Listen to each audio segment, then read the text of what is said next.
விறுவிறுப்பான அரசியல் நிகழ்வுகளை பற்றிய ஆய்வுகள், நியாயங்களின் நிறம் மாறாத கூர்மையான விமர்சனங்கள், தீமைகளை சுட்டெரிக்கவும் நல்ல அரசியலை வளர்த்தெடுக்கவும் அறிவார்ந்த விவாதங்கள், இளைய தலைமுறையிடம் விழிப்புணர்வை ஊட்டும் விரிவான வரலாற்று விளக்கங்கள், கலை, இலக்கியம், ஆன்மீகம், பண்பாடுகளை படம் பிடித்து காட்டும் கருத்தோவியங்கள் வாரந்தோறும் உங்கள் தமிழருவி தர்பாரில் அணிவகுக்கும்.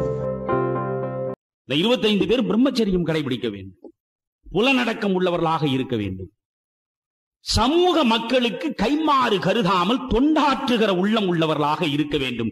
இப்படி செய்தார். அவரே 11 மகா விரதங்களை கொடுத்திருக்கிறார். 11 மகா விரதங்கள் யாராலும் கடைபிடிக்க முடியாதா என்றால் முடியும்.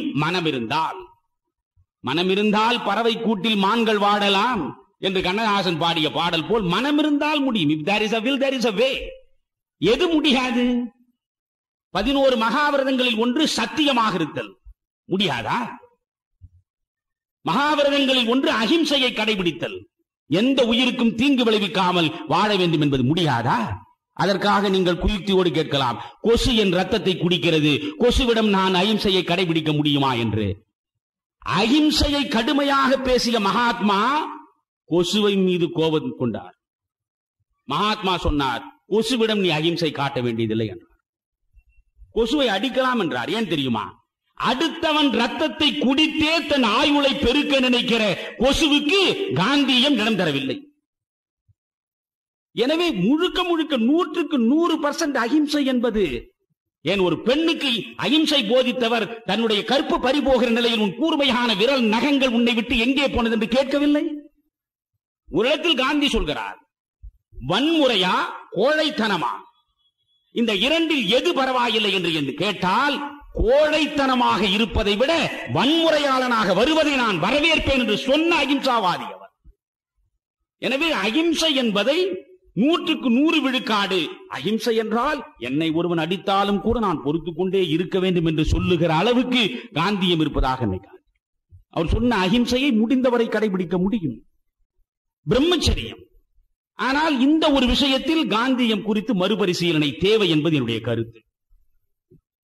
பிரம்மச்சரியனாக இருந்தால்தான் மக்களிடையே தொண்டாற்ற முடியும் என்று அவர் அழுத்தமாக நம்புகிறார். காதல் அடைதல் உயிர் இயற்கை என்றான் பாரதிதாசன். உயிர் இயற்கைக்கு முற்றிலும் விரோதமான ஒன்று, அதை முழுக்க நம்மால் நிறைவேற்ற முடியாது. அடுத்து சொல்ற அஞ்சாமை, எதற்கும் அஞ்சாமல் தீமைக்கு எதிராக துணிந்து நிற்பது முடியாதா நம்மால். நாவடக்கம், இந்த 11 மகாவிரதங்கள் இவை. நாவடக்கமாக இருப்பது, உடல் உழைப்பு. அவருடைய ஆசிரமத்தில் எப்பேற்பட்டவனாக இருந்தாலும் உணவு உண்ண வேண்டும் என்றால் உழைத்து விட்டுத்தான் உண்ண வேண்டும். ஆசிரமத்திற்குள் வேலை செய்து விட்டுத்தான் உணவு இருக்க வேண்டும். உழைப்பில்லாமல் பெறுகிற உணவு திருட்டுக்கு சமம் என்று கடைசி வரை நம்பினார். நான் சர்வாதிகாரியாக இருந்தால் 1 மணி நேரம் என்னிடம் அதிகாரம் இருந்தால் நான் செய்யக்கூடிய முதல் காரியம் இந்தியாவிலே இருக்கிற அனைத்து அன்னசத்திரங்களையும் மூடிவிடுவேன் என்றார். இலவசமாக கொடுப்பது எதையும் அவர் ஏற்கவில்லை. இலவசமாக கொடுத்துத்தான் இந்த நாட்டில் எல்லாமே சீரழிந்து போனது. என்னுடைய மனைவிக்கு என் உழைப்பில் நான் புடவை வாங்கி கொடுத்து அதை கட்டுவதுதான் எனக்குள்ள சுயமரியாதை என்று கருதுகிற உள்ளம் இருந்தால் அரசு கொடுக்கிற வேட்டி புடவைக்காக ஓடி போய் நின்று கூட்டத்திலே சிக்கி சாவார்களா? என் மனைவிக்கு நான் உழைத்து கொடுக்க வேண்டும் புடவை. ஜெயகாந்தன் ஒருமுறை சுயமரியாதைக்கு அழகான விளக்கம் சொன்னார். பெரியார் சொல்லுகிற, மற்றவர் சொல்லுகிற சுயமரியாதை அல்ல. சுயமரியாதை எது? என் உழைப்பின் வியர்வையிலே இருந்து வரக்கூடிய விளைச்சலை உண்பதுதானடா சுயமரியாதை. என் உழைப்பின் வியர்வையிலே இருந்து விளைகிற விளைச்சலை உண்ண வேண்டும்.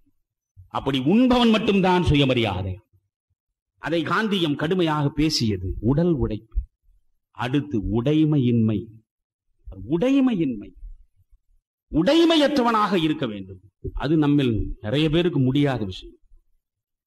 ஆனால் உடைமையற்றவனாக ஏன் இருக்க வேண்டும்? அதற்கு அவர் சொல்கிறார், உடைமையற்றவன் எவனோ அவனுடைய உள்ளத்தில் தான் களங்கமற்ற அன்பு பிறக்கும் என்றார். களங்கமற்ற பரிசுத்தமான பிரபஞ்சம் முழுவதையும் அணைத்துக் கொள்ளுகிற அந்த மேலான அன்பு யாருக்கு வரும் என்றால் தனக்கு என்று எதையும் சிந்திக்காத மனம் உள்ள மனிதனுக்கு மட்டும்தான். எனவே உடல் உழைப்பு, உடைமையின்மை, நாவடக்கம், அஞ்சாமை, திருடாமை, பிரம்மச்சரியம், இவை எல்லாவற்றையும் அவர் அதிகமாக நேசித்த சமய ஒற்றுமை, தீண்டாமை ஒழிப்பு, சுதேசி என்று 11 மகாவிரதங்களை அவர் முன்வைத்தார். அந்த ஆசிரமத்தை நடத்தி கொண்டிருக்கிறார். காங்கிரஸ் ஒன்றும் அவரை கை நீட்டி வரவேற்கவில்லை. 1916 முதலாக அவர் ஒரு கூட்டத்தில் கலந்து கொள்கிறார். அந்த கூட்டம் பனாரஸ் யூனிவர்சிட்டி, காசி பல்கலைக்கழகம் தொடங்கப்படுகிறது, இந்து பல்கலைக்கழகம் தொடங்கப்படுகிறது. அந்த இந்து பல்கலைக்கழக தொடக்க விழாவிலே போய் அவர் பேசுகிறார். அன்னி பெசன்ட் அம்மையார் அவரை அவமானப்படுத்தி பாதி பேச்சிலேயே உட்கார வைத்தார். இந்த பல்கலைக்கழகத்துடைய கூட்டம் தொடக்க விழா, வைஸ்ராய் வந்து உட்கார்ந்து கொண்டிருக்கிறார். இந்தியாவில் இருக்கிற சுதேச சமஸ்தானத்து ராஜாக்கள் எல்லாம் உட்கார்ந்து கொண்டிருக்கிறார். காந்தி பேசும் பொழுது இப்படி கண் திறந்து பார்க்கிறார். ஒவ்வொரு ராஜாவும் ஒரு 500 கிலோ நகையோடு உட்கார்ந்து கொண்டிருக்கிறான், விதவிதமாக அணிகலன்களை போட்டுக்கொண்டு. உடனே சொன்னார், இந்த தேசம் என்றைக்கு உருப்படும் தெரியுமா? இந்த தேசத்திற்கு என்றைக்கு விடிவு வரும் தெரியுமா? இந்த தங்கத்திலே இருக்கிற ஆசையை என்றைக்கு நீ விடுகிறாயோ அன்றுதானடா இந்த தேசத்திற்கு விடிவு வரும் என்று சொன்னார். அத்தனை பேர் எழுந்து போய்விட்டார். இவ்வளவு சிரமப்பட்டு ஒரு பல்கலைக்கழக தொடக்க விழாவை நடத்துகிற பொழுது ஒரு உண்மையை உரத்த குரலில் இவன் பேசிவிட்டானே, இவனை இனியும் பேசவிடலாகாது என்று அன்னி பெசன்ட் உட்கார வைத்து விட்டார். அதுதான் அவர் பேசிய முதல் பேச்சு. அவர் எந்த தலைவரும் ஒரு கணக்கிலே வைத்துக் கொள்ளவில்லை. அதற்கு பிறகு அவர் 3 போராட்டங்கள் நடத்தினார். இந்த போராட்டங்கள்லாம் விரித்துக் கொண்டு போக வேண்டும், சுருக்கமாக சொல்ல. முதலில் சம்பரான் போராட்டம்.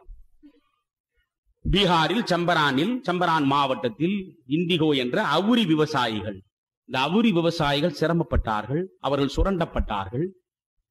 சுரண்டப்பட்டார்கள்.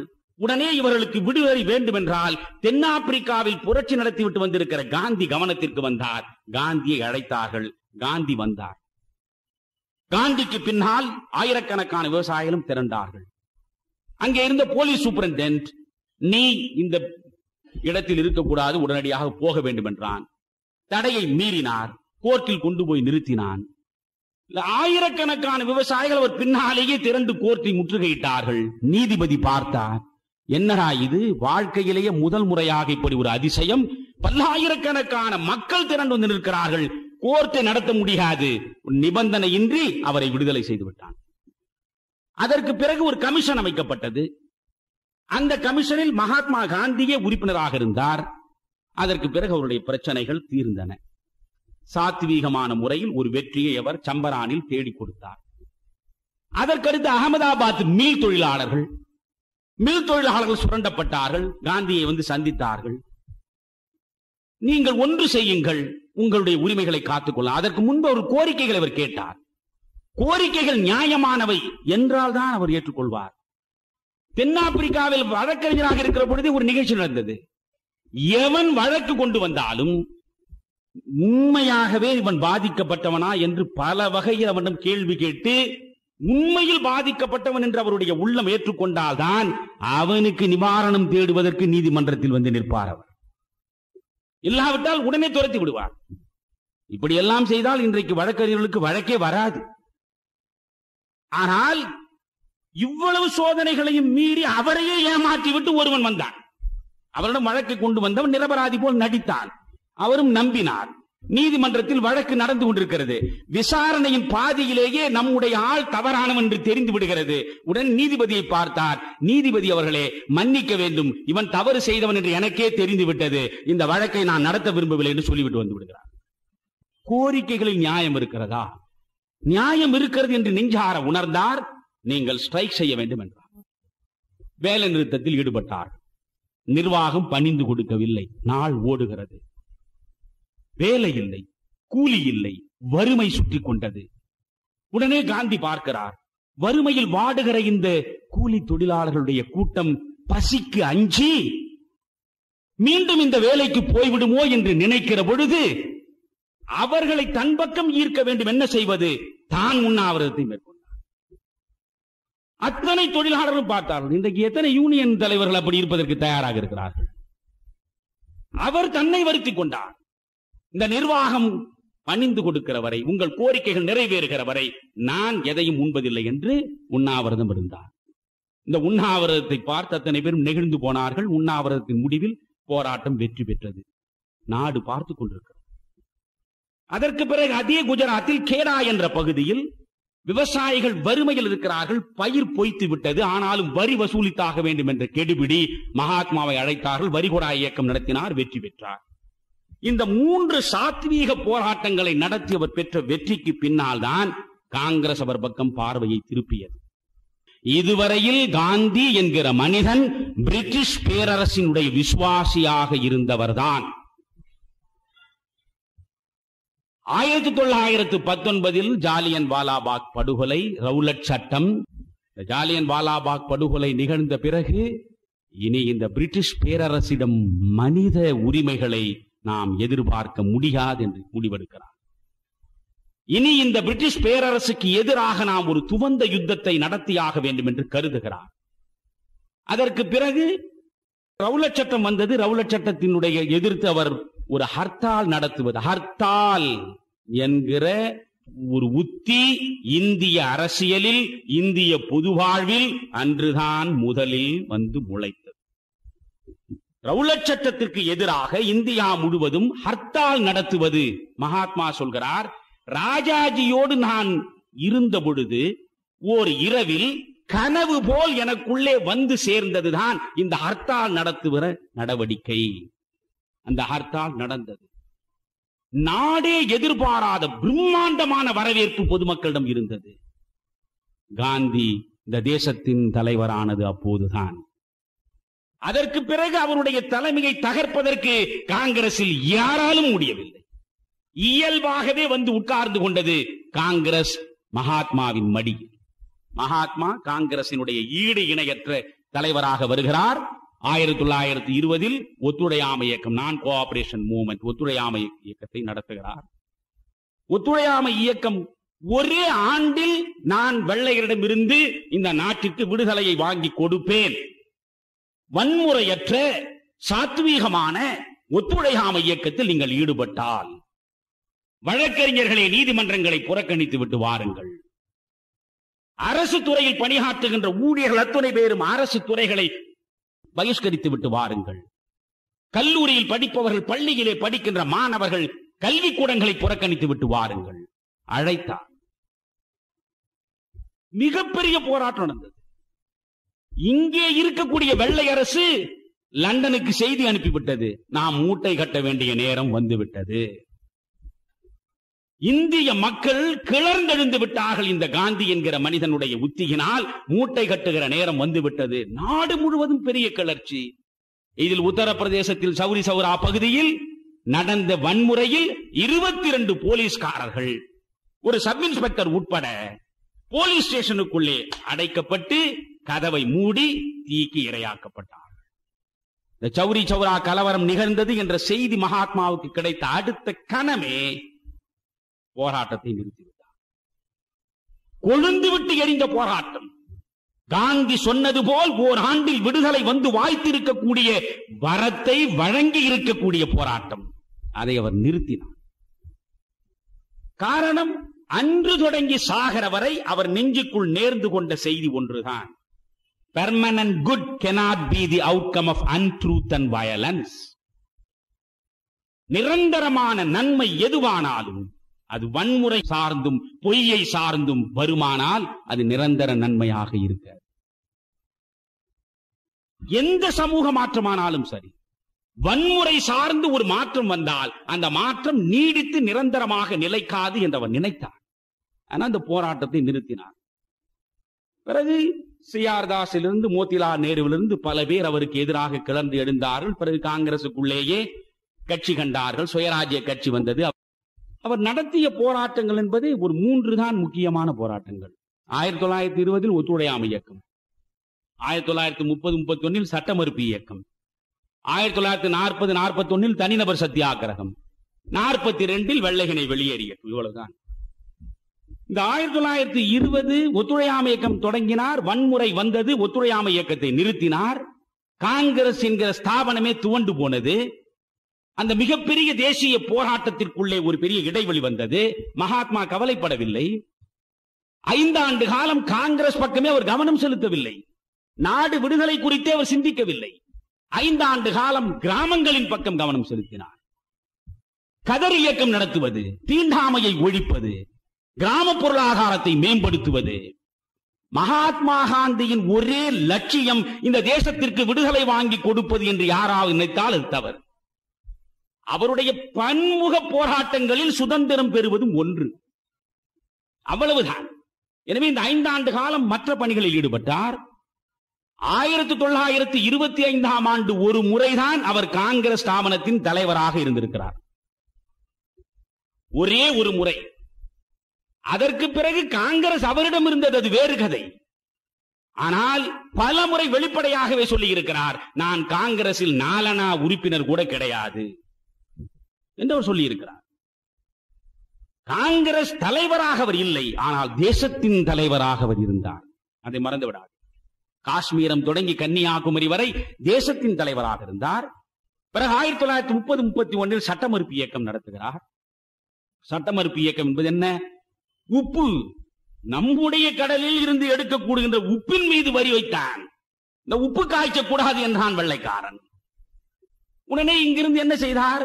ஒரு 78 பேரை ஆசிரமத்திலே இருப்பவர்களை அழைத்துக் கொண்டு 24 நாள் சபர்மதியிலே இருந்து தண்டியை நோக்கி செல்கிறேன் என்றார். நாட்டிலே உள்ள பல பேர் சிரித்தார். இப்படி ஒரு பைத்தியக்காரனை இந்த தேசம் முன்பு சந்தித்திருக்கிறதா? இங்கிருந்து ஒரு பாத யாத்திரை, அதுதான் முதல் பாத யாத்திரை. அதற்கு முன்பு சங்கரர் எல்லாம் நடத்தியது அது ஆன்மீக யாத்திரை. அரசியல் ரீதியாக நடந்த முதல் பாத யாத்திரை அது. ஒரு 24 நாட்கள் 78 பேரை அழைத்துக் கொண்டு போய் ஒரு இடத்தில் உப்பு காய்ச்சினால் இந்த தேசத்திற்கு விடுதலை வருமா கேட்டார். ஆனால் நண்பர்களே, இந்த 74 பேரை அழைத்துக் கொண்டு இந்த கிழவன் நடக்கிறார்.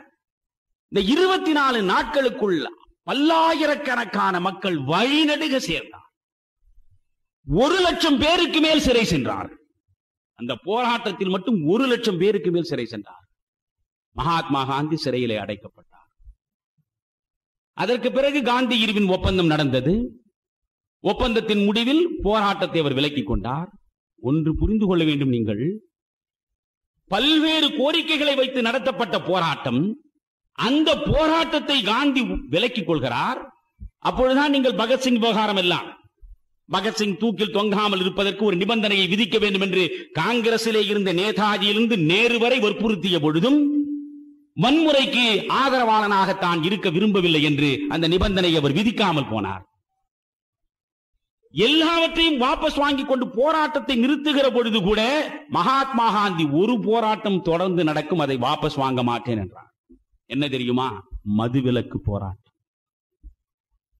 எந்த போராட்டத்தையும் நான் வாபஸ் வாங்குவேன், ஆனால் இந்த மண்ணிலே இருக்கக்கூடிய ஏழையும் பாழையும் மது என்கிற அரக்கனுடைய மடியில் விழுந்து கிடக்கிறார்களே, இவர்களை அதிலிருந்து மீட்டெடுக்கிற வரையில் இந்த நாட்டுக்கு விமோசனம் இல்லை. அந்த போராட்டம் நடக்கும்.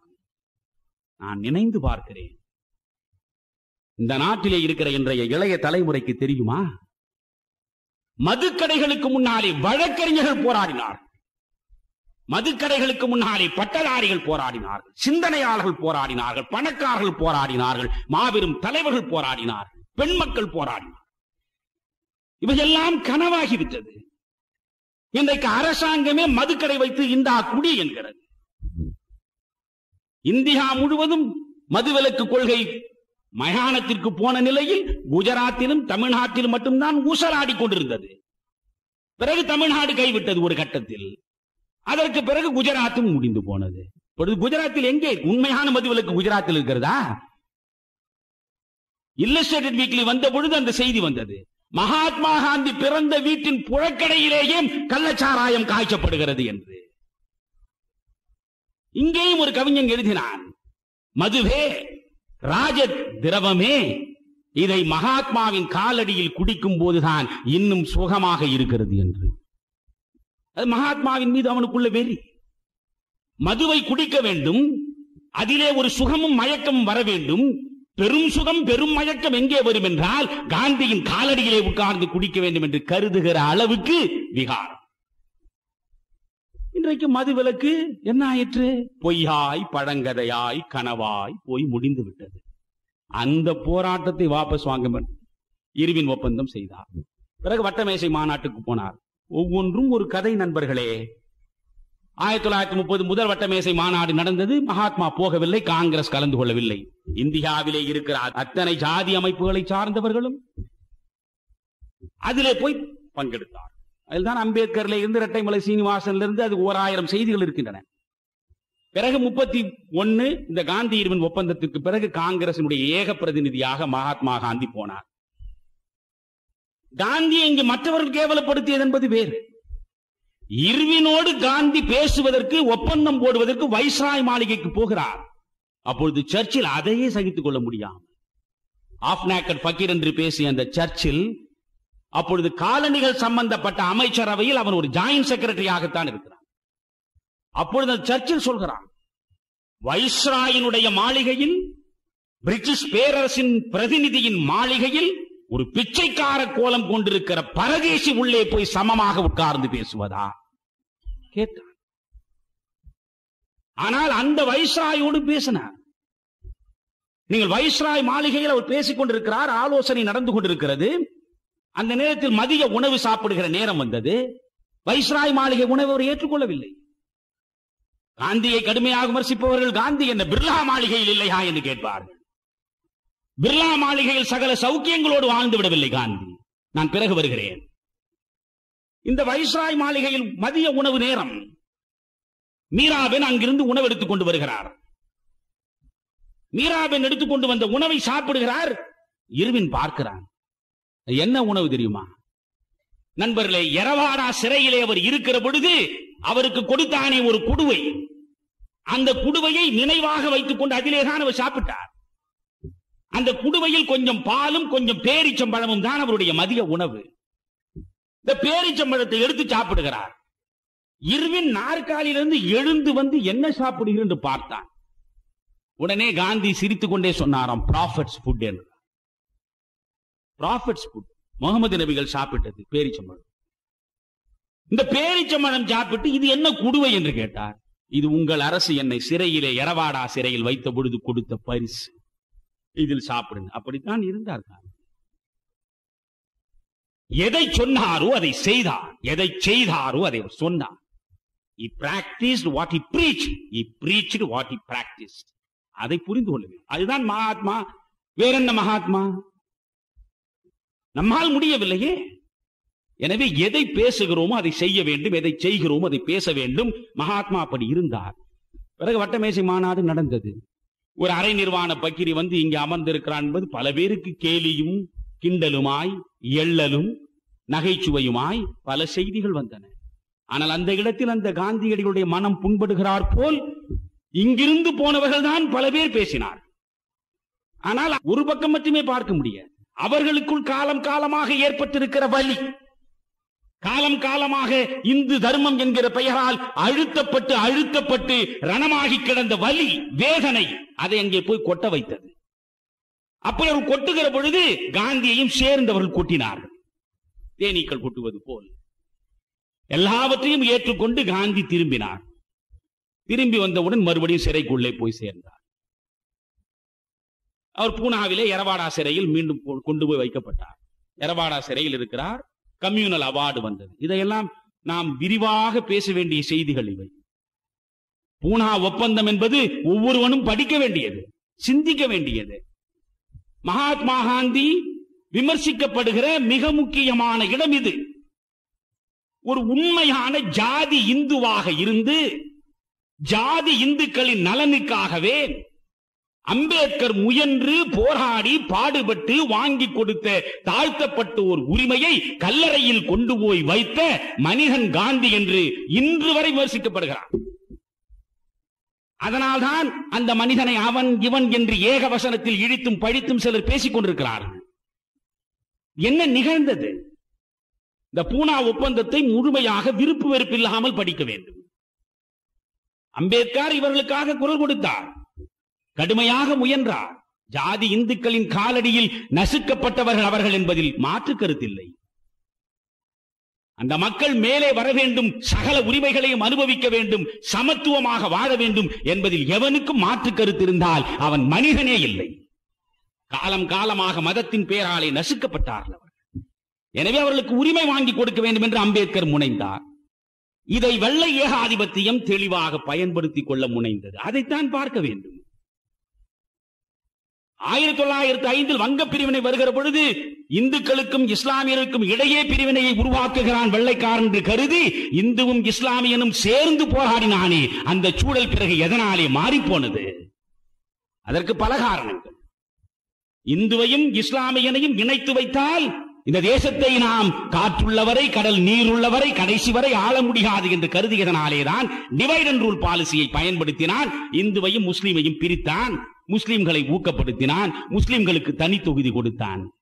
முஸ்லிம்களுக்கு தனி தொகுதி ஏற்கனவே கொடுக்கப்பட்டது, ஐரோப்பியர்களுக்கு தனி தொகுதி கொடுக்கப்பட்டது, ஆங்கிலோ இந்தியர்களுக்கு தனி தொகுதி கொடுக்கப்பட்டது, சீக்கியர்களுக்கு தனி தொகுதி கொடுக்கப்பட்டது. இப்பொழுது பார்த்தான் அவன். இங்கிருந்து அம்பேத்கரும் இரட்டைமலை சீனிவாசனும் சிவராஜ் போன்றவர்கள் எல்லாம் சேர்ந்து குரல் கொடுத்து அங்கே இந்த அவலங்களை எல்லாம் சொல்லுகிற பொழுது இந்த அவலங்களுக்கு ஒரு முற்றுப்புள்ளி வைக்க, தாழ்த்தப்பட்ட மக்களுக்கு ஒரு விடுதலையை, விமோசனத்தை வழங்குவது போல் இதை அவன் பயன்படுத்திக் கொள்ள முனைந்தான். இந்தியாவிலே இருக்கக்கூடிய மக்கள் தொகையில் 80% மேற்பட்டவர்கள் இந்துக்கள். இந்த இந்துக்களில் ஒரு 18-20% தாழ்த்தப்பட்டவர்கள். இவர்களை பிரித்தால் உள்ளே இருக்கிற இந்துவையும் இஸ்லாமியனையும் பிரித்தாகிவிட்டது. இப்பொழுது இந்துவையும் அந்த இந்துக்குள்ளே இருக்கக்கூடிய தாழ்த்தப்பட்டவனையும் பிரித்தால் மேலும் சமுதாயம் பலவீனப்படும் என்று கருதுகிறான். அது முதலை கண்ணீர். அதனால் தாழ்த்தப்பட்டவர்களுக்கு தனி தொகுதி ஒதுக்கினான்.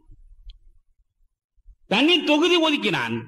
தாழ்த்தப்பட்டவர்களுக்கு என்று தனி தொகுதி, தாழ்த்தப்பட்டவர்கள் மட்டுமே வாக்களிப்பது. அப்படியானால் இந்துக்களுக்குள்ளே அது ஒரு தனி ஒரு பிரிவை உருவாக்கினான். இரண்டாவது வட்டமேஜை மாநாட்டில் கலந்து கொள்ளுகிற பொழுதே மகாத்மா சொன்னார், இப்படி ஒரு திட்டத்தை நீங்கள் கொண்டு வந்தால் சாகர வரை நான் அதை எதிர்த்து போராடுவேன். இப்பொழுது அந்த கம்யூனல் அவார்டு அறிவிக்கப்பட்டு விட்டது. அம்பேத்கர் பகுதி வெற்றி பெற்று விட்டதாக ஆரவாரம் இருந்தது. மகாத்மா பார்த்தார். உடனே அவருக்கு இருந்த ஒரே ஆயுதம் என்ன? உண்ணாவிரதம் தானே. உண்ணாவிரதத்தை அறிவித்தார். உண்ணாவிரதத்தை அறிவித்தார். உண்ணாவிரதம் அறிவித்தவன் மகாத்மா காந்தி. உண்ணாவிரதம் இருந்தால் என்ன? கோடானு கோடி மக்கள் நேசிக்கக்கூடிய ஒரு மனிதன், அந்த மனிதன் உண்ணாவிரதம் இருந்து செத்து போனால் இந்த கோடானு கோடி மக்களும் திரண்டால் வன்முறை வெடிக்கும், நாடு தீப்பற்றி எரியும் என்ற அச்சம் வெள்ளைக்காரனுக்கு இருந்தது. அதனால் அவன் பணிந்தான். நீங்களும் நானும் உண்ணாவிரதம் இருந்தால் எவனும் பணிய மாட்டான். உண்ணாவிரதத்தை தொடங்கினார். 6 நாள் ஆனது. நாடு முழுவதும் தீப்பற்றி எரிந்தது. உண்ணாவிரதத்தை கைவிட வேண்டும் என்று மகாத்மாவுக்கு தந்திகள் பறந்தன. அம்பேத்கருக்கு நீங்கள் மகாத்மா காந்தி சொல்லுகிறபடி நடக்க வேண்டும், இந்த தனி தொகுதி உரிமையை நீங்கள் விட்டுக் கொடுக்க வேண்டும் என்று ஏராளமான தந்தி பறந்தது. காலம் காலமாக விழுந்து கிடந்த நமக்கு இப்பொழுது தானடா வரம் போல் இந்த வாய்ப்பு வந்து சேர்ந்திருக்கிறது. காந்தி என்ற மனிதன் செத்து போனாலும் சரி, அம்பேத்கர் அவர்களே இந்த உரிமையை நீங்கள் விட்டுக் கொடுக்க கூடாது என்று அதற்கும் தந்திகள் பறந்தன. அம்பேத்கரே சொல்கிறார், உலகத்தில் எந்த தலைவனுக்கும் இல்லாத ஒரு தர்ம சங்கடம் எனக்கு இருந்தது. காலம் காலமாக நசுக்கப்பட்ட இனம், அந்த இனத்தினுடைய வேதனையை, வலியை, ரணத்தை முழுமையாக அனுபவித்தவன் நான். என் இனம் அதிலே இருந்து விடுபட வேண்டும் என்று போராடினேன். அந்த போராட்டத்தின் முடிவில் ஒரு பெரிய உரிமை கிடைத்திருக்கிறது. அந்த உரிமையை காப்பாற்றிக் கொள்வதா ஒரு பக்கம், கடவுளுக்கு நிகராக கண்மூடித்தனமான பக்தியோடு, இப்படியே அம்பேத்கர் சொல்கிறார், கடவுளுக்கு நிகராக கண்மூடித்தனமான பக்தியோடு இந்த நாட்டிலே இருக்கிற கோடானு கோடி மக்கள் காந்தியை ஏற்றி போற்றுகிறார்கள். அப்படி கடவுளாய் கோடானு கோடி மக்களால் கருதப்படுகிற காந்தியை சாக விடுவதா என்பது இன்னொரு பக்கம். நான் இந்த கம்யூனல் அவார்டு பெற்றதுதான் என்று நின்றால் காந்தி செத்து போவார். காந்தியை சாக விடாமல் காப்பாற்ற வேண்டும் என்றால் இந்த உரிமையை நான் கைவிட்டாக வேண்டும். என்ன செய்வதென்று அவருக்கு புரியவில்லை. ஒரு பக்கம் நெருப்பு, மறுபக்கம் வெள்ளம் என்பது போல் அம்பேத்கருடைய சூழல். அதற்கு பிறகு இதிலே தேஜ் பகதூர் சாப்ருவிலே இருந்து, ஜெயக்கரிலே இருந்து பல பேர் முயன்றார்கள், இங்கும் அங்குமாக ஓடினார்கள். 2 பேரும் அவரவர் நிலையில் தெளிவாக இருந்தார்கள். பிறகு நிரம்ப ஆலோசனைகள் நடந்து முடிந்து, சரி இந்த ஹரிஜனங்கள், இந்த தாழ்த்தப்பட்டவர்கள் நிற்கக்கூடிய தொகுதிகளில் தனியாக தொகுதி வைத்து தாழ்த்தப்பட்டவர்கள் மட்டுமே வாக்களித்து தனியாக பிரித்து விடுவதை விட அவர்களுக்கென்று ரிசர்வ் தொகுதிகளை உருவாக்கும். அந்த ரிசர்வ் தொகுதிகளில் தாழ்த்தப்பட்டவன் மட்டும்தான் வேட்பாளனாக நிற்பான். ஆனால் எல்லா மக்களும் வாக்களிப்பான். ஜாதி இந்துவும் வாக்களிப்பான், எல்லாரும் வாக்களிப்பான், எல்லா ஜாதியை சார்ந்தவரும் வாக்களிப்பான். இப்படி ஒரு சமரசம் கொண்டு வந்தான். கம்யூனல் அவார்டில் ஒதுக்கப்பட்ட இடங்களை விட மிக கூடுதலான இடங்களை ரிசர்வ் தொகுதிகளாக ஒதுக்குவதற்கு காந்தி முன்வந்தார். அதற்கு பிறகு அம்பேத்கரை நேரில் நான் சந்திக்க வேண்டும் என்று காந்தி விரும்புகிறார். எரவாடா சிறைக்கு அம்பேத்கர் வந்தார். 2 பேருக்கும் இடையில் விவாதம் நடந்தது. அப்பொழுதும் மகாத்மா காந்தி சொன்னதில் பூரண நிறைவோடு அதில் கையெழுத்து போடவில்லை அம்பேத்கர். காந்தி என்கிற மனிதனை காப்பாற்றுவதற்காக மனித நேயத்திற்கு உட்பட்டு இந்த கையெழுத்து போடுகிறேன் என்று அந்த பூனா ஒப்பந்தத்தில் அவரும் இரட்டைமலை சீனிவாசன் எல்லாம் கையெழுத்து போட்டார். இதுதான் தனித்தொகுதி வந்த விவகாரம். நண்பர்களே, இன்று வரை அதேதான் இந்த ரிசர்வ்டு கான்ஸ்டிட்யூன்சி என்று வைத்திருக்கிறோம். நாம் தாழ்த்தப்பட்டது. காந்தி என்ன சொன்னார்? தாழ்த்தப்பட்டவன் காலகாலமும் தாழ்த்தப்பட்டவன் என்ற முத்திரையோடே இருக்க வேண்டுமா? அவனுக்கென்று தனி தொகுதி. அவன் தாழ்த்தப்பட்டவன். தாழ்த்தப்பட்டவன் மட்டும்தான் வாக்களிப்பான். தாழ்த்தப்பட்டவனுக்கு மட்டும்தான் அவன் பிரதிநிதியாக இருப்பான் என்றால் காலம் காலமாக அவன் தாழ்த்தப்பட்டவனாகத்தான் இருக்க வேண்டுமா? காந்தி கேட்டார். அதற்கு பிறகுதான் அவர் ஹரிஜன் பத்திரிகையை தொடங்குகிறார். ஹரிஜன் பத்திரிகை, ஹரிஜன் என்ற வார்த்தையை அவர் தான் கொடுத்தார். அவர் கொடுத்தார்னா அவரை நேரடியாக கொடுக்கவில்லை. அதற்கு முன்பு இந்த இனத்தை, இந்த தாழ்ந்து கிடந்த மக்களை பார்த்து விவேகானந்தர் தான் சொன்னார், சப்ரஸ்டு கிளாஸ் என்று, அழுத்தப்பட்ட ஒடுக்கப்பட்ட சமூகம் என்று விவேகானந்தர் சொன்னார். Suppressed class. அந்த சப்ரஸ்டு கிளாஸ் என்று அழைக்கப்பட்டவர்கள், அவர்களுக்கு ஒரு வார்த்தை கொடுக்க வேண்டுமே என்று குஜராத்தியில் இவர் சிந்திக்கிறார். ஆஸ்பிரிஷியா என்று இவர் ஒரு வார்த்தையை கொடுத்தார் ஹரிஜனங்களை அழைப்பதற்கு. பக்தநரச மேத்தா என்கிற குஜராத்தி கவிஞர் காந்தியால் மிகவும் போற்றப்பட்டவர். அவர்தான் ஹரிஜன் என்று பெயர் வைக்கலாம் என்று பரிந்துரைத்தார். அதற்கு பிறகு ஏற்றுக்கொண்டார்.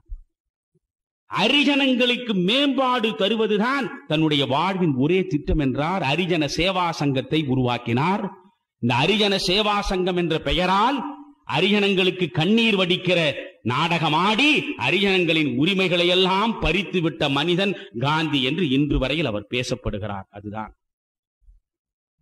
ஆக நண்பர்களே, இது 30-31 முடிந்தது. பிறகு 40-41 தனிநபர் சத்தியாகிரகம், 42 டூ ஆர் டை வந்து சேர்ந்து விட்டேன். வெள்ளையனை வெளியேறு என்ற போராட்டம் இறுதியாக நடந்தது. பம்பாயில் கோவாலியா மைதானத்தில் அந்த தீர்மானத்தை அவர்கள் கொண்டு வந்தார்கள். வெள்ளையனை வெளியேற்றுவதற்கு முனைந்தார்கள். ஜவஹர்லால் நேரு தான் மிக அற்புதமாக பேசினார். இந்த வெள்ளையனை நாம் வெளியேற்றியாக வேண்டும். அதற்கு நாம் என்ன செய்ய வேண்டும்? ஸ்ட்ரகிள், ஸ்ட்ரகிள், இட்டர்னல் ஸ்ட்ரகிள் என்று சொன்னார். இட்டர்னல் ஸ்ட்ரகிள், முடிவற்ற போராட்டம். வெள்ளையனை வெளியேற்றுவதற்கு நாட்டில் முடிவற்ற போராட்டத்தில் ஈடுபட வேண்டும் என்று சொன்னார். அங்கேதான் டூ ஆர் டை, செய் அல்லது செத்து மடி என்று மகாத்மா சொன்னார். போராட்டம் நடந்தது. நீள நான் பேச விரும்பவில்லை. நாடு விடுதலை பெற்றது. ஒன்று புரிந்து கொள்ளுங்கள், 1946 இடைக்கால மந்திரி சபை வந்தது. இந்த இடைக்கால மந்திரி சபை வருகிற பொழுது ஜவஹர்லால் நேரு தலைமையில் அந்த அமைச்சரவை உருவானது. தன்னுடைய அரசியல் வாரிசாக கருதி வளர்த்தவர். இந்த தேசம் விடுதலையை நோக்கி சென்று கொண்டிருக்கிறது. அதற்கான முகாந்திரமாக இப்பொழுது இந்தியர்களே ஆள்கிற ஒரு அரசு, இடைக்கால அரசு வந்திருக்கிறது. நேரு பதவி பிரமாணம் எடுக்கிறார். அந்த நேரத்தில் பக்கத்திலே இல்லை காந்தி. எங்கே இருந்தார்? அதே டெல்லியில் தான் இருந்தார். இந்த டெல்லியில் ஹரிஜனங்களுடைய காலணிகளை உட்கார்ந்து கொண்டிருந்தார். அவர் போகவில்லை. 47 ஆகஸ்ட் 15 நாடு விடுதலை பெற்றது. விடுதலை பெறுவதற்கு முன்னால் இந்த தேசத்தின் தனிப்பெரும் தலைவனாக இருக்கிற மகாத்மாவே வாசல் தேடி சென்று ஜின்னாவிடம் பேசிய போதுதான் ஜின்னாவுக்கு தேசிய அங்கீகாரம் கிடைத்தது.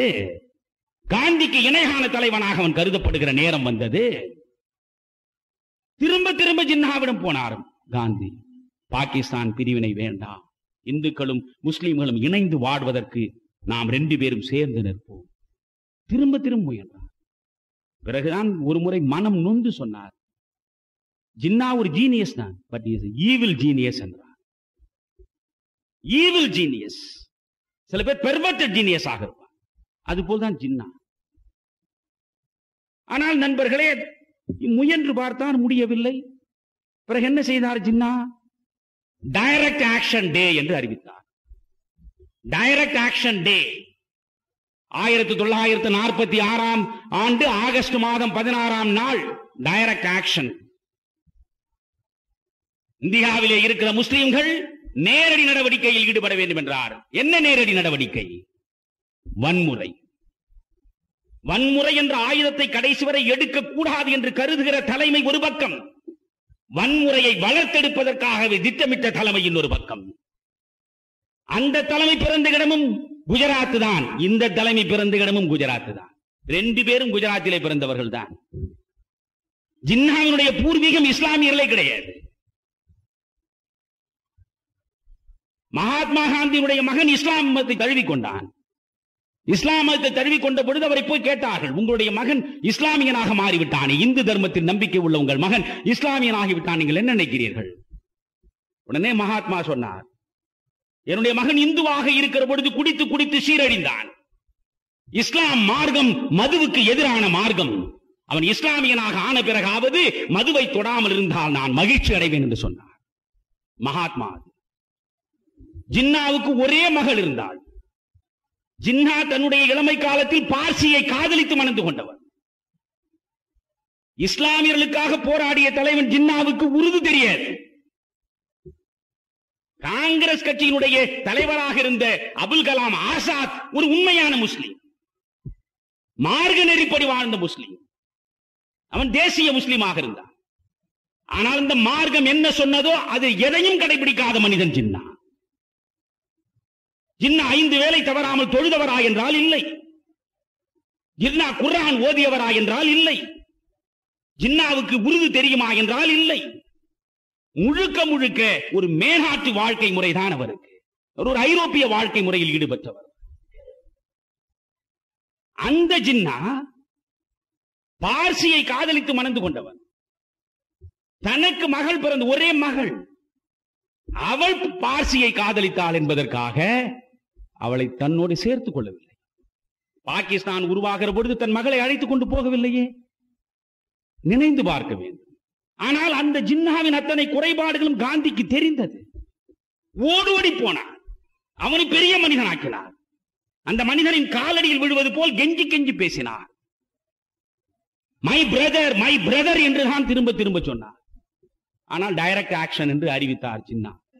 அந்த நேரத்தில் வங்காளத்தில் முஸ்லிம்களுடைய தலைமையில் ஆட்சி நடந்து கொண்டிருந்த மாகாண அரசு. அரசினுடைய முழு ஆதரவோடு அன்றைக்கு இந்து முஸ்லிம் வன்முறை வெடித்தது. கல்கத்தாவில் ஏராளமான மக்கள் படுகொலை செய்யப்பட்டார்கள், பெண்கள் கற்பழிக்கப்பட்டார்கள். கல்கத்தாவிலே நடந்த கலவரம் நவகாலிக்கு போனது. இன்றைக்கு இருக்கிற வங்கதேசத்தில் உள்ளது நவகாலி. அந்த நவகாலியில் பெரும்பான்மை இஸ்லாமியர்களுக்கு இடையே சிறுபான்மை இந்துக்கள் சிக்கிக் கொண்டார்கள். கும்பல் கும்பலாக, கிராமம் கிராமமாக அழிக்கப்பட்டார்கள் இந்துக்கள். இதையெல்லாம் தான் கோட்சே சொல்லி வெறி வளர்த்தான். இதையெல்லாம் தான் இன்றைக்கும் அடிப்படை வகுப்புவாதிகள் சொல்லி வெறி வளர்த்துக் கொண்டிருக்கிறார்கள். இது இங்கே நிகழ்கிற போது பெரும்பான்மை இஸ்லாமியருக்கு இடையே சிறுபான்மை இந்துக்கள் சீரழிகிற செய்தி போய் சேர்ந்ததும் பெரும்பான்மை இந்துக்கள் சிறுபான்மை இஸ்லாமியர்களுக்கு எதிராக பீகாரிலே வன்முறையை உருவாக்கினார். இவன் இங்கே ஒரு இஸ்லாமிய பெண்ணை கற்பழித்தான், அவன் அங்கே ஒரு இந்து பெண்ணை கற்பழித்தான். இவன் இங்கே ஒரு இஸ்லாமியனை கத்தியால் குத்தினான், அவன் அங்கே ஒரு இந்துவை கத்தியால் குத்தினான். துடித்து போனார்கள். வாரதா ஆசிரமத்தில் இருந்து இந்த செய்தியை கேள்விப்பட்ட பிறகு டெல்லிக்கு பறந்தார். டெல்லிக்கு நிற்க முடியவில்லை, உட்கார முடியவில்லை. 125 ஆண்டு காலம் வாழ வேண்டும் என்று ஆசைப்பட்டவர் தான். 125 ஆண்டு காலம் நான் வாழ்வேன், என்னுடைய வாழ்க்கை முறையில், என்னுடைய உணவு முறையில் நான் 125 ஆண்டு வாழ்வேன் என்று சொன்னார். ஆனால் நண்பர்களே, இந்த செய்திகளை எல்லாம் கேட்கிற பொழுது இருண்டு கிடக்கிற இந்த இந்திய சூழலிலே இருந்து விடுபட்டு இறைவனின் வெளிச்சத்திற்கு நான் போய் சேர்ந்து விட்டால் போதும் என்று மனம் நொந்து சொன்னார். இங்கிருந்து கல்கத்தா பறந்தார். கல்கத்தாவிலே இருந்து நவகாலியில் பிரச்சனை, நவகாலிக்கு போகிறார். 2 மாத காலம் நவகாலியில் வெறிபிடித்த இஸ்லாமிய வன்முறையாளர்கள் கூட்டத்துக்கு இடையே காந்தி என்கிற தனி மனிதன் போய் நின்றான். காந்திக்கு பக்கத்தில் இருந்தவர்கள் யார்? பெரும் படை போகவில்லை. மொழிபெயர்ப்பாளராக இன்டர்பிரட்டராக இருப்பதற்கு நிர்மல் குமார் போஸ் என்ற பேராசிரியர் போனார். ஸ்டெனோகிராபராக பரசுராம் என்பவர் போனார். அவர் தன் உயிரினும் மேலாக நேசித்த மனு போனார். அவருடைய பேத்தி. இந்த ஒரு மனுவோடும் ஒரு பேராசிரியரோடும் ஒரு ஸ்டெனோ உதவியாளரோடும் போகிறார். கிராமம் கிராமமாக போகிறார். நண்பர்களே, சின்ன சின்ன மூங்கில் பாலங்கள், என்னால் பேசுகிற போதே உணர்ச்சி வசப்படுகிறேன். சின்ன சின்ன மூங்கில் பாலங்கள் உடனே அறிவிக்கிறார். பீகாரில் இந்துக்கள் வன்முறையில் மிக மோசமாக இறங்கி விடுகிற செய்தி வந்தவுடன் மகாத்மா சொன்னார், பீகாரிலே இருக்கக்கூடிய இந்துக்கள் செய்வதை என் இதயம் ஏற்கவில்லை. பீகாரில் இருக்கிற பெரும்பான்மை இந்துக்கள் இஸ்லாமியர்களுக்கு எதிராக நடத்துகிற வன்முறையை நிறுத்துகிற வரையில் உயிரை தக்க வைத்துக் கொள்வதற்கு எவ்வளவு உணவு தேவையோ அதை மட்டும்தான் உண்பேன். உயிரை தக்க வைத்துக் கொள்வதற்கு எவ்வளவு குறைந்தபட்ச உணவு உண்டு அதைத்தான் உண்பேன் என்றார். நவகாலியில் கலவரத்தை அடக்குவதற்காக போகிற பொழுது செருப்பு அணியாமல் பேர்ஃபுட் வெறுங்காலிலேயே நடக்க தொடங்கினார். சின்னஞ்சிறிய மூங்கில் பாலங்களில் போகிறார், குறுகிய சந்துகளில் போகிறார். அவர் வரக்கூடாது என்பதற்காக இஸ்லாமியர்கள் மலத்தை கூடை கூடையாக அள்ளி வந்து அவர் வருகிற பாதையிலே கொண்டு வந்து குவித்தார்கள். மகாத்மா என்ன செய்தார்? காய்ந்து போன இலைகளை எல்லாம் தன் கையிலே எடுத்து குவிந்து கிடக்கிற மலத்தை எல்லாம் தன் கையாலேயே அப்புறப்படுத்திவிட்டு மேலும் போனார். இஸ்லாமியர்களை பார்த்து சொன்னார், இஸ்லாமியர்களை உங்களுக்கு எதிராக நான் வந்து நிற்கவில்லை. உங்கள் சகோதரர்களாகிய இந்துக்களை நீங்கள் நேசிக்க வேண்டும், இணங்கி வாழ வேண்டும் என்று சொல்வதற்காகத்தான் வந்திருக்கிறேன். உடனே அத்தனை இஸ்லாமியர்களும் குரல் கொடுத்தார்கள், கோஷம் கொடுத்தார்கள். முதலில் நீ பீகாருக்கு போ, பீகாரிலே இருக்கிற இந்துக்களை இஸ்லாமியருக்கு எதிராக நடவடிக்கையில் ஈடுபடாமல் இருக்க சொல், உன் வேலை அங்கே, இங்கே இல்லை என்றார். 2 மாத காலம் அங்கே இருந்துவிட்டு பிறகு பீகாருக்கு போனார். பீகாரில் அவரை தெய்வமாக பூசிக்கக்கூடிய இந்துக்கள், நவகாலியில் அவருக்கு என்ன அவமானங்கள் நிகழ்ந்தது அதற்கு மாறாக அத்தனை பேரும் வாழ்த்துளிகள், கோஷங்கள், கூக்குரல்கள் எல்லாம் நடந்தன. அவர்களை அமைதிப்படுத்தினார். வங்கத்தை அமைதிப்படுத்தினார், பீகாரை அமைதிப்படுத்தினார். வீடு இழந்து வாழ்விழந்து நிற்கக்கூடிய இஸ்லாமியர்களுக்கு வீடு கட்டி கொடுக்க வேண்டும், புனர்வாழ்வு தர வேண்டும். இந்துக்களே, உங்களுடைய கடமை அது, நீங்கள் அதற்கு நிதி உதவ வேண்டும் என்றார். அள்ளி அள்ளி கொடுத்தார். பெண் மக்கள் அத்துணை பேரும் அணிந்து கொண்டிருந்த அணிகலன்களை எல்லாம் அள்ளி கொடுத்தார். நடந்தது. இதே மவுண்ட் பேட்டன் சொல்கிறார், 55,000 பேர் எல்லைப்புற பாதுகாப்பு படையை வைத்துக் கொண்டு இந்தியாவினுடைய மேற்கே பஞ்சாப் எரிந்தது. பிரிவினையின் நேரத்தில் எரிந்து கொண்டிருந்த பஞ்சாப் 10 லட்சம் பேர். உலக சரித்திரத்தில் எங்கேயும் காணாத சம்பவம் நண்பர்களே. மதத்தின் பேரால் வெறியை வளர்க்கிற மனிதர்கள் சிந்திக்க வேண்டும். இங்கிருந்து அங்கும், அங்கிருந்து இங்குமாக ஓடுகிறார். 60 மைல் தூரத்திற்கு எங்கு பார்த்தாலும் அகதிகள் தான். உயிரை கையில் பிடித்தபடி உடைமைகள் இல்லாமல் வாழ்விழந்து வரும் 60 மைல் தூரத்திற்கு வெறும் மனித தலை வாழ்வை தேடி உயிரை காத்துக் கொள்வதற்காக இங்கிருந்து பாகிஸ்தானுக்கும், பாகிஸ்தானிலிருந்து இங்கேயும் இந்த செய்தி வருகிற இடமெல்லாம் பிணங்கள் தான், கற்பழிப்பு தான், கத்தி குத்து தான், கலவரங்கள் தான், கொள்ளை தான். இதை நினைவுபடுத்துவதற்கு லார்ட் மவுண்ட் பேட்டன் சொன்னார், 55,000 பேர் எல்லைப்புற காவல் படையை வைத்துக் கொண்டு பஞ்சாபிலே பற்றி எறிந்த தீயை அணைப்பதற்கு முயன்றேன், முடியவில்லை. ஆனால் கிழக்கே வங்காளத்தில் ஒரே ஒரு தனி மனிதன் போய் ஒரு அசம்பாவிதம் நடக்காத சூழ்நிலையை உருவாக்கிவிட்டு திரும்பி இருக்கிறான் என்றால் இவன் தானடா இந்த யுகம் கண்ட மகாத்மா என்றான். One man army. ஒரு மனிதன் போய் சாதித்து விட்டு வந்தான். இவ்வளவு நடந்தது. பிறகு 47 ஆகஸ்ட் 15 சுதந்திரம் கிடைத்தது. நண்பர்களே, ஜார்ஜ் வாஷிங்டன் அமெரிக்க விடுதலை போரை நடத்தினான், வெற்றி பெற்றான். வெற்றி பெற்றதும் முதலில் நாற்காலில் அவன் தான் உட்கார்ந்தான். வாஷிங்டனை அமெரிக்க மக்கள் அப்படி போற்றினார்.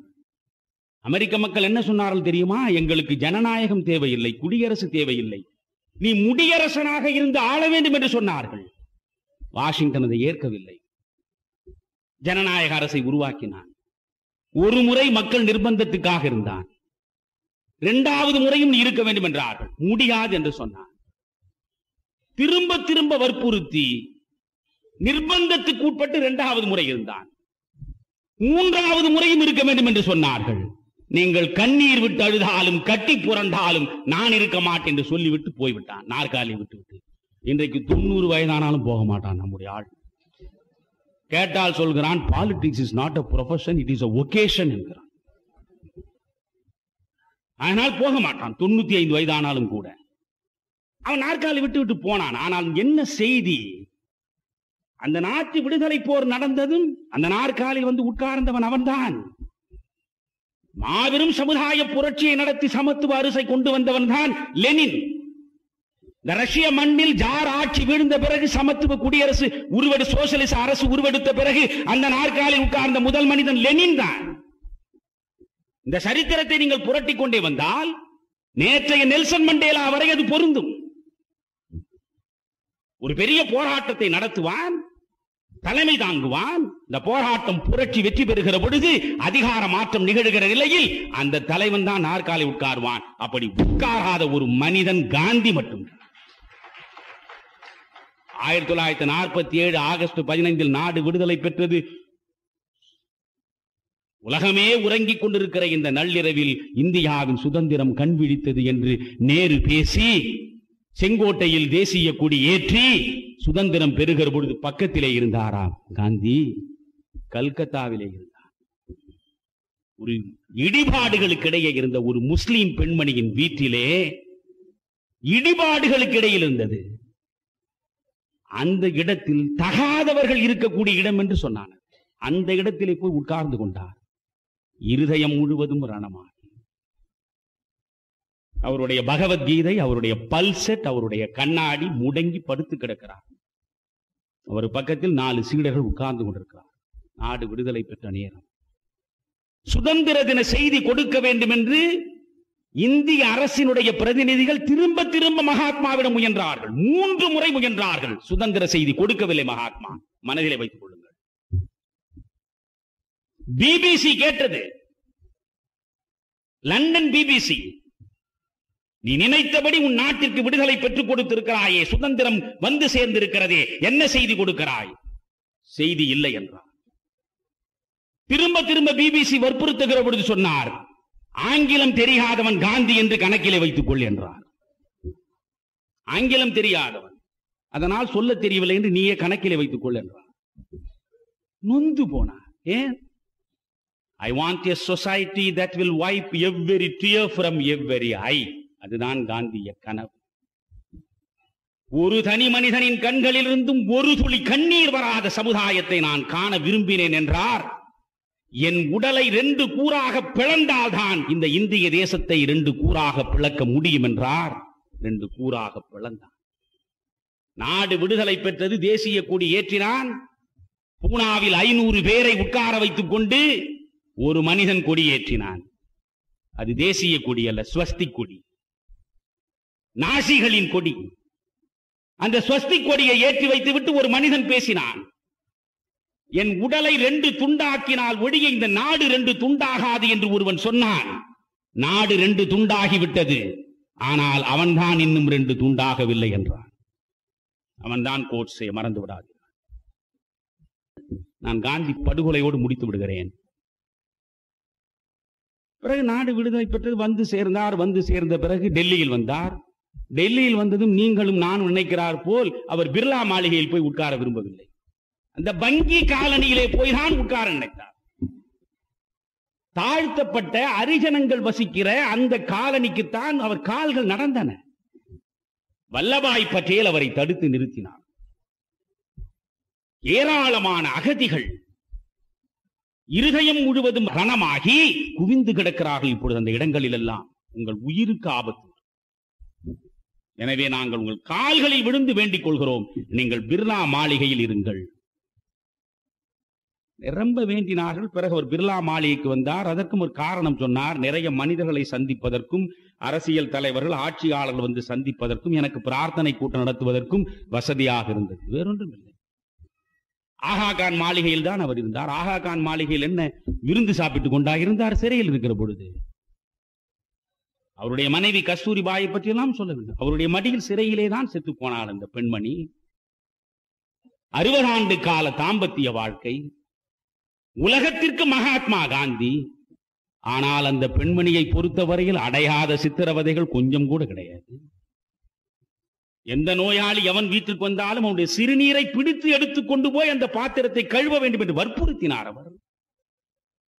இவர்கள் தென்னாப்பிரிக்காவில் இருந்து வருகிற பொழுது காந்தியின் தொண்டை பாராட்டி நிறைய பரிசு பொருள் கொடுத்தார்கள். அதிலே ஒரு பரிசு ஒரு 53 சவரன் தங்க கழுத்தணி, அதை கொடுத்தார்கள். எல்லாவற்றையும் திருப்பி கொடுத்து விட வேண்டும், ஒரு ட்ரஸ்ட் வைத்து விட வேண்டும் என்று மகாத்மா சொன்னார். இந்த ஒரு தங்க நகையாவது நான் வைத்துக் கொள்கிறேனே. கூடாது என்றார். எனக்காக அல்ல, நமக்கு வருகிற மருமகளுக்காக என்று சொன்னார். தங்க நகையின் மீது ஆசை கொண்ட பெண் மக்கள் உனக்கு மருமக்களாக வர வேண்டாம் என்று நான் கருதுகிறேன் என்று சொன்னார். இப்படி ஒரு சின்ன ஆசையை கூட அந்த பெண்மணி நிறைவேற்றிக் கொள்ள முடியாமல் இவரோடு சேர்ந்து அவர் தவம் இருந்தார். அந்த பெண்மணி அந்த சிறையிலே அவர் இருக்கிற பொழுது உடன் சிறையில் இருந்தார். அவருடைய மடியிலே தான் அந்த பெண்மணியினுடைய உயிர் போனது. செத்து போன பெண்மணி அவருடைய கடைசி ஆசை, அந்த தாய் என்ன கேட்டால் தெரியுமா? இதையெல்லாம் இந்த இளைஞன் படித்து பார்க்க வேண்டாமா? தாம்பத்திய வாழ்க்கை என்றால் என்னவென்று அவன் அறிந்து கொள்ள வேண்டாமா? ஒன்றும் கேட்கவில்லை அந்த மகாத்மாவிடம். உங்கள் கையால் 100 வெள்ளை புடவை, உங்கள் கையால் 100 அதில் என் சடலத்தை நீங்கள் போர்த்தி என்னை எரிக்க வேண்டும் என்று கேட்டார். காந்தி அதைத்தான் செய்தார். தன் கையால் 100 வைத்திருந்த அந்த நூலில் வெள்ளை புடவை தயாரித்து அதிலேதான் அந்த உடலை சுற்றி அங்கே எரித்தார். 25 ஆண்டு காலம் மகனை போல் இருந்த மகாதேவ தேசாய் அவருடைய செயலாளர், அவன் அங்கேதான் ஹார்ட் அட்டாக்கில் செத்து போனார் கஸ்தூரிபா சாவதற்கு முன்பு. இவ்வளவு இழப்புகள் நேர்ந்தன. அதற்கு பிறகு இப்பொழுது இவர் டெல்லிக்கு வந்து சேர்ந்திருக்கிறார். பிர்லா மாளிகையில் இருந்தார். ஒவ்வொரு நாளும் பிரார்த்தனை கூட்டத்தில். இதுதான் இறுதியான சம்பவம், மிக முக்கியமான சம்பவம். கேட்டுவிட்டு லார்ட் மவுண்ட் பேட்டன் வந்து பொறுப்பேற்று 73 நாட்களுக்குள் இந்த 2 நேஷன் தியரி அமுல்படுத்தப்படுகிறது. 72 நாட்களுக்குள் இந்த தேசத்தை 2ஆக பிரிக்க வேண்டும் என்று முடிவெடுத்தார்கள். 72 நாளில் முடிந்தது. ராணுவம் 2ஆக பிரிக்கப்பட்டது, போலீஸ் துறை 2ஆக பிரிக்கப்பட்டது, சகலமும் 2ஆக பிரிக்கப்பட்டது, 2 எல்லைகள் உருவாக்கப்பட்டன, எல்லாம் நடந்தது. அப்பொழுது 375 கோடி ரூபாய் இந்தியாவின் ரிசர்வ் வங்கியில் இருந்தது சொத்து.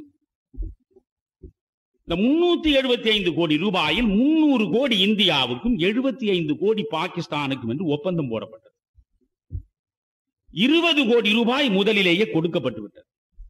55 கோடி இன்னும் போய் சேரவில்லை. இதற்கிடையில் காஷ்மீர் யுத்தம் தொடங்கிவிட்டது. பாகிஸ்தான் படை நடத்தி கொண்டு காஷ்மீரை ஆக்கிரமிக்க முனைகிறது. அப்போ இந்த 55 கோடியை கொடு என்று அங்கிருந்து குரல் வருகிறது, ஜின்னாவிடம் இருந்து, லியாக்கத் அலி கானிடம் இருந்தெல்லாம். இது மகாத்மாவுக்கு தெரிகிறது. மகாத்மா வல்லபாய் பட்டேலை அழைத்தார். இந்த 55 கோடி கொடுத்து விட வேண்டியதானே என்றார். நாம் இப்பொழுது இந்த 55 கோடியை கொடுத்தால் இதை அவன் யுத்த தளவாடங்களை வாங்குவதற்குத்தான் பயன்படுத்துவான். யுத்த தளவாடங்களை வாங்கி நம்மீது பாகிஸ்தான் காஷ்மீருக்கு எதிராக படை நடத்தி கொண்டிருக்கிறான். இந்த நேரத்தில் அதை கொடுப்பது எப்படி சரியாக முடியும் என்றார். நேருவும் ஏற்றுக்கொள்ளவில்லை, பட்டேலும் ஏற்றுக்கொள்ளவில்லை, காங்கிரஸ் தலைவர், அமைச்சர் யாரும் ஏற்றுக்கொள்ளவில்லை. இந்த நடவடிக்கை சரியானது அல்ல என்று மகாத்மா மட்டும் நினைக்கவில்லை, லார்ட் மவுண்ட் பேட்டன் நினைத்தான். ஒப்பந்தம் போட்டிருக்கிறீர்கள், ஒப்பந்தத்தை மீறலாமா என்று. இந்த நாடு பாகிஸ்தான் இந்தியா என்று 2ஆக பிரிய வேண்டும் என்கிற பொழுது கடைசி வரை ஏற்றுக்கொள்ளாத ஒரே மனிதன் மகாத்மா தான். ஆனால் மகாத்மாவால் தான் இது பிரிந்தது என்று கோட்சே வாக்குமூலம் தருகிறார். கடைசி வரை ஒத்துக்கொள்ளவில்லை.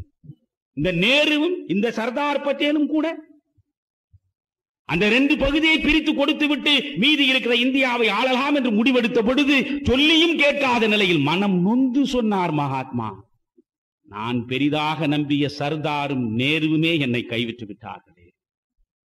லூயி பிஷரிடம் அவர் சொல்கிறார், my India is not with me, my India is not with me, they call me a Mahatma, I tell you I am not treated by them even as a sweeper என்றார். they call me a Mahatma, Mahatma என்று சொல்கிறார், ஆனால் தோட்டியாக கூட என்னை நினைக்க அவர்கள் தயாராக இல்லை சொன்னார். அந்த மகாத்மா உண்ணாவிரதம் இருந்தது வெறும் இந்த பணத்தை கொடுப்பதற்காக என்று கோட்சே சொல்கிறார். அது அல்ல. உண்ணாவிரதம் தொடங்குகிற பொழுது இந்த கோரிக்கை அவர் வைக்கவில்லை. உண்ணாவிரதம் இருக்கிற பொழுது அவர் கோரிக்கைகளை வைத்தார். என்ன முதல் கோரிக்கை? இஸ்லாமியருடைய பண்டிகை வருகிறது, இஸ்லாமியர்கள் இந்த பண்டிகையை சுதந்திரமாக மகிழ்ச்சியோடு நடத்துவதற்கு இந்துக்கள் துணை நிற்க வேண்டும். இரண்டாவது கோரிக்கை, இந்த பிரச்சனைகள் உருவெடுக்கிற பொழுது டெல்லியிலே இருக்கக்கூடிய பல மசூதிகளில் இந்துக்கள் உள்ளே நுழைந்து மசூதிகளை எல்லாம் இந்து கோயில்களாக மாற்றிவிட்டார்கள். அந்த இந்து கோவில்களாக மாற்றப்பட்ட மசூதிகளை எல்லாம் மீண்டும் மசூதிகளாக்கி அவரிடமே கொடுத்து விட வேண்டும். மூன்றாவது, ரயிலில் பயணம் செய்யக்கூடிய இஸ்லாமியர்கள் பாதுகாப்போடு பயணம் செய்வதற்கான உத்தரவாதத்தை தர வேண்டும். நான்காவது, டெல்லியில் சிறுபான்மை முஸ்லிம்கள் அதிகமாக குவிந்து வாழக்கூடிய பகுதிகளில் எல்லாம் அமைதி நிலவ வேண்டும். இப்படி பல கோரிக்கைகளை வைத்து அதில் ஒரு கோரிக்கையாக இந்த பணத்தை நீங்கள் திருப்பி கொடுக்க வேண்டும் என்றார். ஒரு நாள் ஆயிற்று, 2 நாள் ஆயிற்று, 3 நாள் ஆயிற்று. இப்பொழுது 78 வயதான கிழவன், இந்த 78 வயது கிழவன் சாக கிடக்கிறான். இவருடைய சீடர்கள் ஆட்சி நடக்கிறது. அதற்கு பிறகு பட்டேலும் நேருவும் வேறு வழி இல்லை என்று நிர்பந்தத்திற்கு உள்ளாகி அந்த 55 கோடி ரூபாயை கொடுத்து விடுகிறார். நீங்கள் உண்ணாவிரத்தை முடியுங்கள் என்றால் அதல்ல முக்கியம். நான் சொன்ன இந்த இஸ்லாமியர்கள் அத்துணை பேருக்கும் எல்லா நலன்களும் பாதுகாக்கப்பட்டால் தான் முடிப்பேன். ஆனால் தான் அன்றைக்கு இருந்த இந்துக்களில் பல பேர் எரிச்சல் ஊற்றி என்ன சொன்னால் தெரியுமா? மோகன்தாஸ் காந்தி அல்ல, முகமது காந்தி என்றார். He is not for Hindus, he is only for Muslims. இவன் தான் முதல் முசல்மான், இவன் முகமது காந்தி என்றார். ஆனால் அத்தனையும் அவர் ஏற்றுக்கொண்டார். பிறகு வேறு வழி இல்லை. பிறகு எல்லா சர்வ மதங்களை சேர்ந்தவரும் நேரடியாக வந்து ராஜேந்திர பிரசாத் அவர்களை எல்லாம் அழைத்து கொண்டு வந்து எல்லாரும் உத்தரவாதம் கொடுத்து, நாங்கள் சிறுபான்மை மக்களுக்கு எந்த விதமான தீங்கு விளைவிக்க மாட்டோம், பாதுகாப்பை கொடுப்போம், மகாத்மாவே உங்கள் உண்ணாவிரத்தை முடித்துக் கொள்ளுங்கள் என்று சொல்லுகிற பொழுது கூட அவர் தெளிவாக சொல்கிறார், இதில் கையெழுத்து போட்டிருக்கிறீர்களே சர்வ சம மதத்தை சார்ந்த சர்வ கட்சிகளை சார்ந்த, இதில் இந்து மகாசபையும் RSSம் கையெழுத்து போட்டிருக்கிறதா என்று கேட்கிறார். அதற்கு பிறகு இந்து மகாசபையும் RSSம் வந்து கையெழுத்து போட்டது. போட்டு முடித்துக் கொள்ளுங்கள் என்றார். அப்பொழுது சொல்கிறார், அரசியல்வாதிகளை நீங்கள் ஏமாற்றுவீர்கள், டெல்லியில் மட்டும்தான் இந்த ஒப்பந்தம் செல்லுபடியாகும் என்று நீங்கள் நாளைக்கு சொல்லிவிடக் கூடாது. இந்தியா முழுவதும் சிறுபான்மை மக்களுடைய உரிமைகளும் உணர்வுகளும் பாதுகாக்கப்படும் என்று நீங்கள் எனக்கு உத்தரவாதம் கொடுத்தால் முடிப்பேன் என்றார். உத்தரவாதம் கொடுத்தார்கள், முடித்தார். நண்பர்களே, இது ஜனவரி மாதம் 13ஆம் தேதி உண்ணாவிரதம் முடிந்தது. அன்றாடம் பிரார்த்தனை கூட்டம் மாலை நடந்தது. 20ஆம் தேதி மதன்லால் பாவா வந்து ஒரு வெடிகுண்டை போட்டான். ரொம்ப சமீபத்தில் அந்த வெடிகுண்டு விழுந்தது. மகாத்மா தப்பித்தார். நான் என்ன கேட்கிறேன், அவன் பிறகு சிக்கினான். இந்த மதன்லால் பாவா சிக்கினான், போலீசிடம் கிடைத்தான், போலீசுக்கு வாக்குமூலம் கொடுத்தான். எனக்கு பின்னாலே இருந்த கூட்டம் அக்ரானி என்று மராத்தியிலே ஒரு பத்திரிகை நடத்துகின்ற ஆசிரியர் பூனாவிலே இருக்கிறான், அவன் வாக்குமூலம் கொடுத்தான். சாவர்கரில இருந்து என்னென்ன நிகழ்ந்தது அழைத்து சொன்னான்.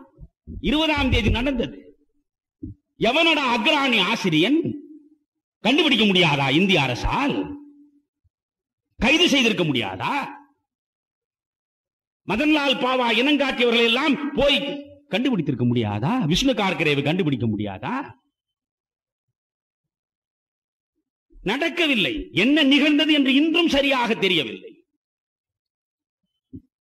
அதற்கு பிறகு 30ஆம் தேதி நண்பர்கள், இந்த வெடிகுண்டு போடப்பட்ட பிறகு தெளிவாக அவர் சொல்கிறார், தன்னுடைய மனுபெண்ணிடமே சொல்கிறார், லார்ட் மவுண்ட் பேட்டனுடைய மனைவியிடமே சொல்கிறார், நான் எப்படி சாவை விரும்புகிறேன் தெரியுமா? நோய்வாய்ப்பட்டு நான் செத்து போனால் என்னை மகாத்மா என்று யாரும் அழைக்க கூடாது. என் சொந்த சகோதரர்களாலேயே நேருக்கு நேராக துப்பாக்கியாலே நான் சுடப்பட்டு இறக்க வேண்டும். நான் இறக்கிற பொழுதும் மறக்காமல் என்னுடைய உதடுகள் ராமநாமத்தை உச்சரிக்க வேண்டும். அந்த சுடுகிற மனிதன் மீது பகையே இல்லாமல் என்னுடைய கடைசி பயணம் முடிய வேண்டும். அப்படி முடிந்தால்தான் நான் மகாத்மா என்றார். 29ஆம் தேதி இரவும் மனு காந்தியிடம் திரும்ப அதை நினைவுபடுத்துகிறார். நான் நோய்வாய்ப்பட்டு இறந்தால் நீ கூரையின் மேலே நின்று தெளிவாக உலகத்திற்கு சொல்லிவன் மகாத்மா இல்லை என்று. நான் இப்படித்தான் சாக விரும்பும். அவருக்கு புரிந்துவிட்டது இது நடக்கும் என்று. இந்த காங்கிரஸ் மற்ற கட்சிகளை போல் இருக்கக்கூடாது. இது லோக் சேவக் சங் என்று பெயர் மாற்றி 7 லட்சம் கிராமங்களுக்கும் போக வேண்டும். கிராம புனர் நிர்மாண திட்டங்களில் தங்களை ஈடுபடுத்திக் கொள்ள வேண்டும். யார் வேண்டுமானாலும் ஆண்டு போகட்டும் சொன்னார். அதற்காக டிராப்டை தயாரித்து கடைசி வரையில் அதை பார்த்து பார்த்து திருத்தி கொடுத்து விட்டுத்தான் மறுநாள் 30ஆம் தேதி புறப்பட்டார்.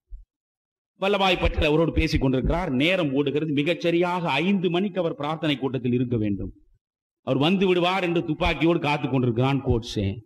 நேரம் ஆக ஆக என்னடா என்று அவன் தவித்துக் கொண்டிருக்கிறான்.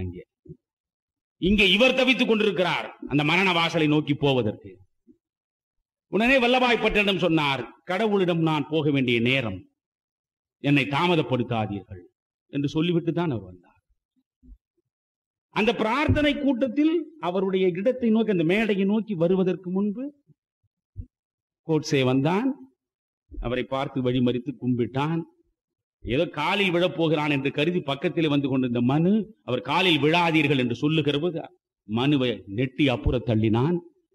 நேருக்கு நேராக நின்று கும்பிட்டு விட்டு கையிலே வைத்திருக்கிற துப்பாக்கியால் 3 முறை சுட்டான். 2 முறை சுட்ட துப்பாக்கி குண்டுகள் அவர் இருதயத்தை பிளந்தது. 3வது குண்டு அவர் அடிவயிற்றை பிளந்தது. அங்கேயே செத்தார். ஆனால் நான் அந்த அன்றைக்கு 1948 ஜனவரி 30ஆம் தேதி நடந்ததற்கு அடுத்த நாள் இந்து பத்திரிகையை தேடி எடுத்து படித்து பார்க்கிறேன். அதில் இருக்கிற சம்பவங்களை முழுமையாக அவன் எழுதியிருக்கிறான். அதில் படித்தால் ஹே ராம் என்று சொல்லி அவர் செத்ததாக அதில் தகவல் இல்லை.